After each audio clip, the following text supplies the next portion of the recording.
কাল সুপ্রিম শুনানি রয়েছে আরজি কর নিয়ে, আর এই সুপ্রিম শুনানি যখন রয়েছে ডাক্তারদেরও নজর রয়েছে, কারণ ডাক্তাররা কি বলছেন, তারা বলছেন এই সুপ্রিম শুনানির ওপরে নির্ভর করছে, কারণ আগামীকাল থেকে আবার কর্মবিরতির ডাক দিচ্ছেন জুনিয়র চিকিৎসকরা। আমাদের সেফটি সিকিউরিটি যে এনশিওর করতে পারেনি, যে থ্রেট কালচার সরাতে পারেনি, তারা সুপ্রিম কোর্টে কি জবাব দিতে পারে সেই দিকে তাকিয়ে আমরা এখান থেকে জানাতে চাই যে আগামী পরশু আমরা বিকেলবেলার থেকে আমরা আবার কমপ্লিট সিজ ওয়ার্কের সিদ্ধান্ত নিয়েছি। আমরা পার্শিয়াল কর্মবিরতির যে জায়গাটা রেখেছিলাম, আমরা ভেবেছিলাম যে সরকার হয়তো সদিচ্ছা দেখাবে, সরকার হয়তো পদক্ষেপ নেবে, কিন্তু আমরা দেখতে পেলাম যে সেগুলো সবকটি অন্তঃসার শূন্য। পূর্ণ কর্মবিরতি নয়, তার সাথে কিন্তু আমরা বৃহত্তর আন্দোলনের ডাকও দেব আগামী পরশু থেকে।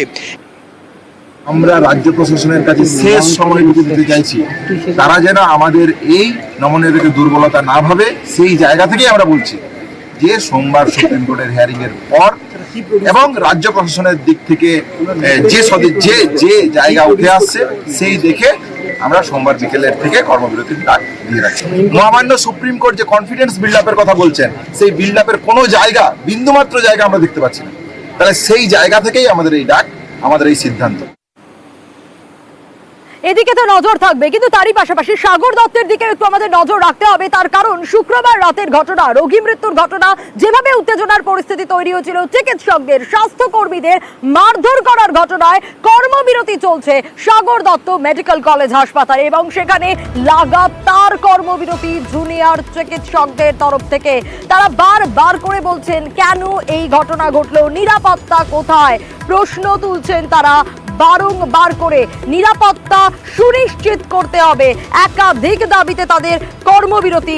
গতকালের পর আজকেও জারি রয়েছে কর্মবিরতি। সার্নিক আরো ডিটেল জানাতে পারবে এই বিষয়ে, এখন ঠিক কি পরিস্থিতি সার্নিকের কাছ থেকে জানবো। সার্নিক, লাগাতার কর্মবিরতি চলছে, গতকালের পর আজকেও কর্মবিরতি, এই মুহূর্তে ঠিক কি পরিস্থিতি, কি বলছেন জুনিয়র চিকিৎসকরা?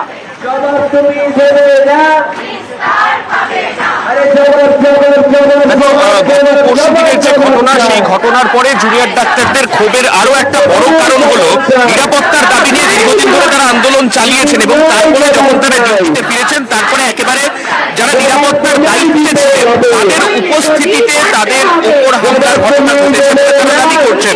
অর্থাৎ তারা যে ঘটনা ঘটেছে তাতে নিরাপত্তার দায়িত্বে যে পুলিশ আধিকারিকরা ছিলেন বা যে নিরাপত্তা সংস্থার যারা ছিলেন, তারা কেউ সেই ঘটনা আটকাতে পারেননি। সেই কারণেই এই ঘটনা এত। সার্নিক, আসবো তোমার কাছে, একটু ছবিটা আমরা দেখাচ্ছিলাম দর্শকদেরকে। ইতিমধ্যে জুনিয়র চিকিৎসকরা লাগাতার কর্মবিরতি করছে, গতকালের পর আজও সেই ছবিটা। স্লোগান দিচ্ছেন তারা, স্লোগানে তাদের এই কর্মবিরতি, এবং তারা নিরাপত্তার দাবি করছেন, নিরাপত্তা সুনিশ্চিত করার কথা বলছেন। শুধু নিরাপত্তা সুনিশ্চিত করার কথাই নয়, রয়েছে আরো একাধিক দাবি দাওয়া। এবং শুক্রবার যে ঘটনা ঘটেছে সাগর দত্ত মেডিকেলে, রোগী মৃত্যুর ঘটনার তারপর রীতিমতো ধুমধুমার পরিস্থিতি হয়। এই মুহূর্তের ছবিটা একটু আপনাদের দেখাচ্ছি, কিভাবে স্লোগানে কর্মবিরতি চলছে জুনিয়র চিকিৎসকদের। আবারও সার্নিকের কাছেই ফিরবো। সার্নিক রয়েছেন সরাসরি আমার সঙ্গে। সার্নিক, জুনিয়র চিকিৎসকদের লাগাতার কর্মবিরতি, গতকালের পর আজও নিরাপত্তা সুনিশ্চিত করার কথা তো বলছেন, এছাড়াও তাদের একাধিক দাবি দাওয়া রয়েছে, একটু কি তাদের সঙ্গেও কথা বলা যায়?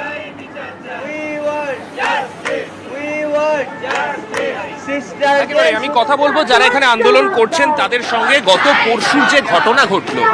পরশুর যে ঘটনা, সেই ঘটনায় আমরা দেখলাম নিরাপত্তার দায়িত্বে যাদেরকে দেওয়া হয়েছিল তারাও সেখানে উপস্থিত ছিলেন।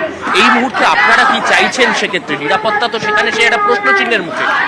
হ্যাঁ, মানে একটা পুতুলের মতো যদি কেউ থাকে, দাঁড়িয়ে থাকে আর দেখতে থাকে, তার যেটা কাজ সে যদি নিজের কাজই না করতে পারে, যখন অন্য একটা মানুষ নিজের কাজ পুরোপুরি করছিল, আমরা তো আমাদের সিপিআরটা পুরো দিয়েছি, আমরা তো পেশেন্ট পেশেন্টকে বাঁচানোর পুরো চেষ্টা করেছি, সবকিছু হয়েছে। সেখানে যখন ওই সিকিউরিটি ল্যাপস হচ্ছে, মানে দেখছে ওরা সামনে থেকে, তো নিচে সিসিটিভিতেও তো দেখতে পাচ্ছে তো স্ক্রিনের মধ্যে, সেটা দেখার জন্য কেউ নেই। তো মানে কোনো সিকিউরিটিটা তো নেই, এত 15-20 জন উপরে পৌঁছে গেল, এটার কোনো কারো কি কোনো দায়িত্ব নেই? একটা সিকিউরিটি দায়িত্ব দাবি জানাবেন সেক্ষেত্রে আপনারা এই মুহূর্তে আপনারা কাজে ফেরার ক্ষেত্রে কি দাবি সামনে রাখছেন? একটাই প্লেন অ্যান্ড সিম্পল দাবি আমাদের, নিরাপত্তা দিন, আমরা কাজে ফিরে যাচ্ছি, কোনো অসুবিধা নেই। আমরা এখানে শহীদ হতে আসিনি, আমাদেরকে কেউ শহীদ বলে চিনবেও না, কিন্তু আমরা এখানে পেশেন্ট বাঁচাতে এসেছি, কিন্তু তার মধ্যে আমরা নিজের জীবন দিতে পারি না। আমরা নিরাপত্তা চাইছেন, তারা বলছেন নিরাপত্তা দিন, কাজে ফিরে যাব। তা বেশ, গল্প নয়, বিচার চাই।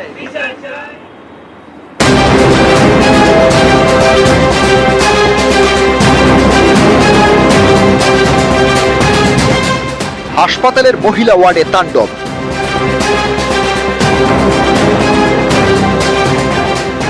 চিকিৎসক এবং স্বাস্থ্যকর্মীদের মারধর রোগীর পরিজনদের।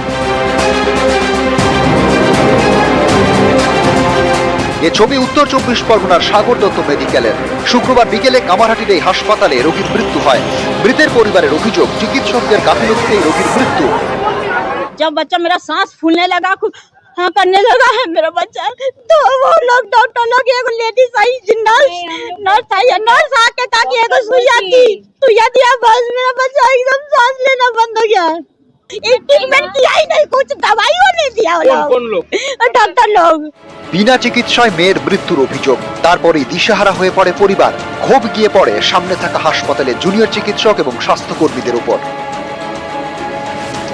अब हम लोग अपना पूरा काम फॉर्मेलिटी करने के बावजूद भी इन लोग इस तरीके से टॉर्चरिंग किया जो हम लोग को इंजोरी कर। कौन लिरिक्स তোমাদের? हम लोग দুজন আছি আমরা। তোমাদের গায়ে হাত কে দিয়েছে? গায়ে হাত ওই আমাদের পেশেন্ট পার্টি, আমরা পার্টি থেকে ওরাই পেশেন্ট। সরকারি হাসপাতালে তাণ্ডবের ঘটনায় 4 জনকে গ্রেপ্তার করে কামারহাটি থানা পুলিশ। 4 জনকে অলরেডি আমরা অ্যারেস্ট করেছি। তাছাড়া সিসিটিভি ফুটেজ কালেক্ট করা হয়েছে। সিসিটিভি ফুটেজে দেখে যারা দোষী আছে, যাদেরকে কোনো ভায়োলেন্ট অ্যাক্টিভিটি দেখা হবে, তাদেরকে অ্যারেস্ট করা হবে। নিউজ 18।